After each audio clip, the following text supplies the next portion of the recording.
ఈ video advice కాదు. ఇది ఒక మిర్రర్. నిన్ను నీకు కొత్తగా పరిచయం చేసే ఒక అద్దం. నువ్వు చూస్తుంటావు నీ ఫ్రెండ్స్లో, మీ ఇంట్లో, లేదా నువ్వే అవ్వచ్చు. చాలాసార్లు అవతల వాళ్ళు నిన్ను ఎగతాళి చేస్తే, వెక్కిరిస్తే, సటిల్గా డిస్రెస్పెక్ట్ చేస్తే నువ్వు సైలెంట్గా ఉండిపోతావు. అది వీక్నెస్ కాదు, దీన్ని కండిషనింగ్ అంటారు. మనం పిల్లలుగా ఉన్నప్పుడు స్కూల్లో, ఇంట్లో పేరెంట్స్ ద్వారా కొన్ని విషయాలు సబ్కాన్షియస్గా నేర్చుకుంటాం. మనం లాంగ్వేజ్ నేర్చుకున్నట్టు. మన మదర్ టంగ్ ఎవరు నేర్పారు? మన చుట్టూ ఉన్నవాళ్ళు, పేరెంట్స్, టీచర్స్, ఫ్రెండ్స్, అందరి నుంచి వచ్చిన ఒక కలెక్టివ్ బిహేవియర్ ప్యాటర్న్ అది. అందుకే లాంగ్వేజ్ ఒక రెస్పాన్స్ సిస్టమ్. ఆ లాంగ్వేజే నీకు నేర్పుతుంది పక్క వాళ్ళతో ఎలా మాట్లాడాలి అని. నీ లాంగ్వేజ్ సిస్టమ్ నీకు నేర్పుతుంది. సో దానిలాగానే సైలెన్స్ కూడా ఒక రెస్పాన్స్ సిస్టమ్. సైలెంట్గా ఉండడం ఎందుకు సేఫ్ అనిపిస్తుంది? Imagine this. మీరు పిల్లలుగా ఉన్నప్పుడు ఏదో తప్పు చేశారు, పేరెంట్స్ తిట్టారు. న్యాచురల్ రెస్పాన్స్ ఏంటి? ఏడవడం లేదా తిరిగి మాట్లాడటం. కానీ నువ్వు వినే ఉంటావు చిన్నప్పుడు, ఏడవద్దు, ఎదురు మాట్లాడితే కొడతా. అప్పుడు నీ బాడీ నేర్చుకుంటుంది నోరు తెరిస్తే పెయిన్ వస్తుంది అని. సో అప్పుడు నీ బ్రెయిన్ ఒక డెసిషన్ తీసుకుంటుంది, సైలెంట్గా ఉంటే నేను సేఫ్గా ఉంటాను అని. ఇది నీకు గుర్తు లేకపోయినా నీ సిస్టమ్కి గుర్తుంటుంది. సో నువ్వు పెద్ద అయ్యాక ఈ రెస్పాన్స్ సిస్టమ్ ఆటోమేటిక్గా వర్క్ అవుతుంది సబ్కాన్షియస్గా. ఫ్రెండ్స్ మధ్య ఎవరో ఒకరు జోక్ లాగా వచ్చినా, సటిల్ డిస్రెస్పెక్ట్ లాగా వచ్చినా, టోన్లో చేంజ్ వచ్చినా, లుక్లో షిఫ్ట్ వచ్చినా, ఎగతాళి చేసినా కొందరు పట్టించుకుంటారు, కొందరు పట్టించుకోరు. ఒకవేళ సైలెన్స్ అనేది నీ రెస్పాన్స్ సిస్టంలో ఉన్నప్పుడు నీ మైండ్ కంటే ముందు నీ బాడీ రియాక్ట్ అవుతుంది.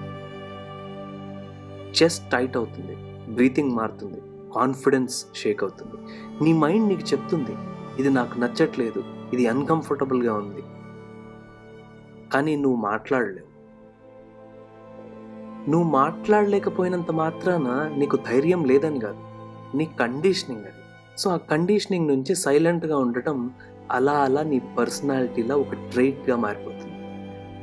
సో అందరూ అంటారు చాలా ఓపికరా వీడికి, కూల్ బ్రో, చాలా మెచ్యూర్ రా. కానీ ఇదంతా ఫాల్స్ వ్యాలిడేషన్.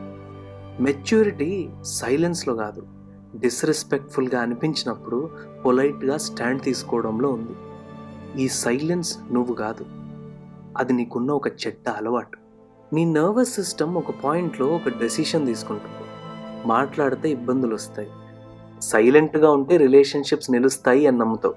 కానీ సైలెంట్గా ఉంటూ అబ్యూజివ్ సిచ్యువేషన్స్లో ఉండటం నీకు నువ్వు వేసుకునే అతిపెద్ద శిక్ష. నీ లైఫ్లో ఉన్న చాలా బాధలు, నీ యాంగ్జైటీ, వీటన్నిటికీ ఒక కారణం నీ కండిషన్ ప్లస్ రెస్పాన్స్ సిస్టమ్ కూడా ఉంటుంది.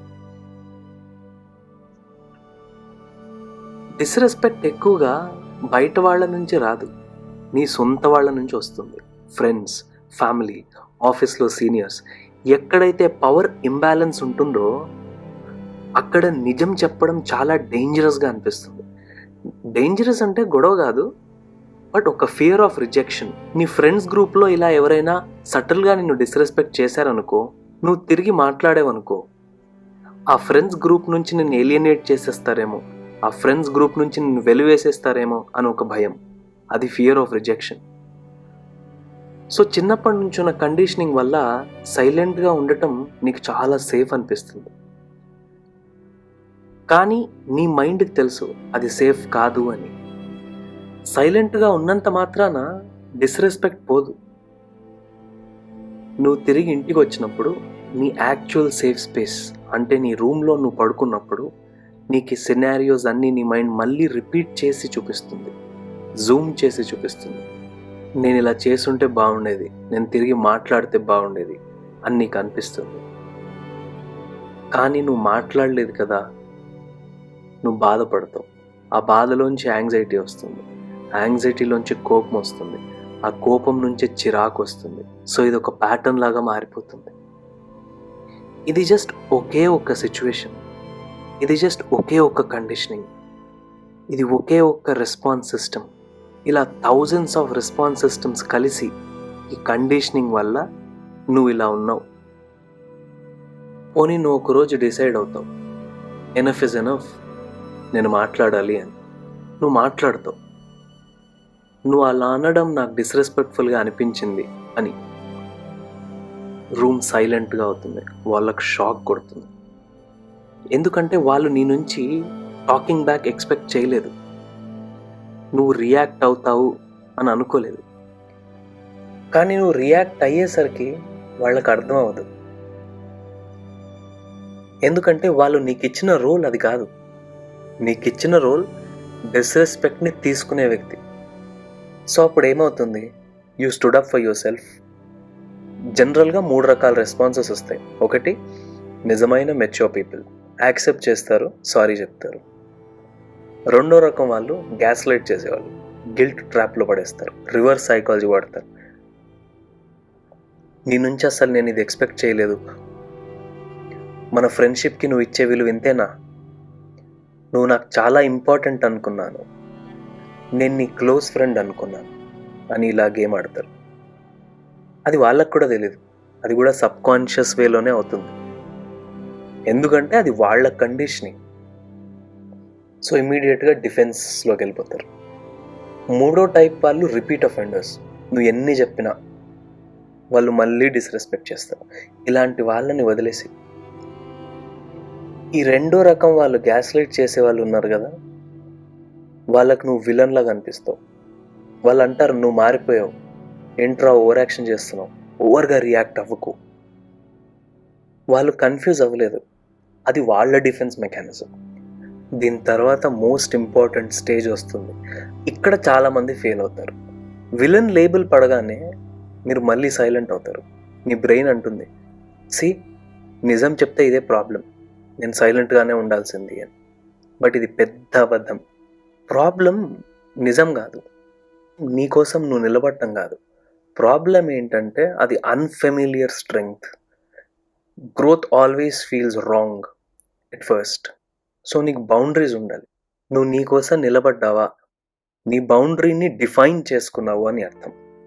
గుర్తుపెట్టుకో, silence with self respect is power, but silence with fear is a cage. నీకోసం నువ్వు నిలబడ్డావు కదా, నువ్వు లేట్ కాదు, నువ్వు రాంగ్ కాదు. నువ్వు జస్ట్ నీకు తెలిసిన కండిషన్ని అన్లర్న్ చేసి నీ సర్వైవల్ కోసం ఒక కొత్త కండిషనింగ్ని నేర్చుకుంటున్నావు. Stand your ground. Not to fight, not to prove, just to stay loyal to yourself. నువ్వు అగ్రెసివ్ కాదు, నువ్వు విలన్ కాదు, నువ్వు కంట్రోల్ కోల్పోలేదు, నీకోసం నువ్వు నిలబడ్డావు. గిల్ట్ వస్తుంది చూసావా, అది గిల్ట్ కాదు, అది సెల్ఫ్ రెస్పెక్ట్కి ఫస్ట్ స్టెప్. ఈ వీడియో నీకు రిలేటబుల్ అనిపించింది అంటే అది కోఇన్సిడెన్స్ కాదు. నువ్వు నీ గురించి తెలుసుకుంటున్నావు, నువ్వు అవేర్ అవుతున్నావు. ఆంతరంగిక ఇదే, అడ్వైస్ కాదు, ఇది ఒక మిర్రర్. నీకు ఈ వీడియో నచ్చితే షేర్ చేయి. ఎందుకంటే ఈ ప్రాబ్లం అందరూ గోత్రు అవుతున్నారు. నీకు ఎవరికి పంపించాలనిపిస్తే వాళ్ళకి పంపించు. కామెంట్స్లో రాయి, I will stand up for my self అని. లేదా ఇలాంటి ఎక్స్పీరియన్స్ నీకు జరిగితే అది కూడా కింద షేర్ చేయి. నచ్చితే సబ్స్క్రైబ్ చేసుకోవడం మాత్రం మర్చిపోకు. బెల్ ఐకాన్ ప్రెస్ చేసి నోటిఫికేషన్ ఆన్లో పెట్టుకో. మనం ఒక కమ్యూనిటీని బిల్డ్ చేస్తున్నాం సెల్ఫ్ రిఫ్లెక్షన్ వైపు. ఆంతరంగిక నీకోసం ఎప్పుడూ ఉంటుంది.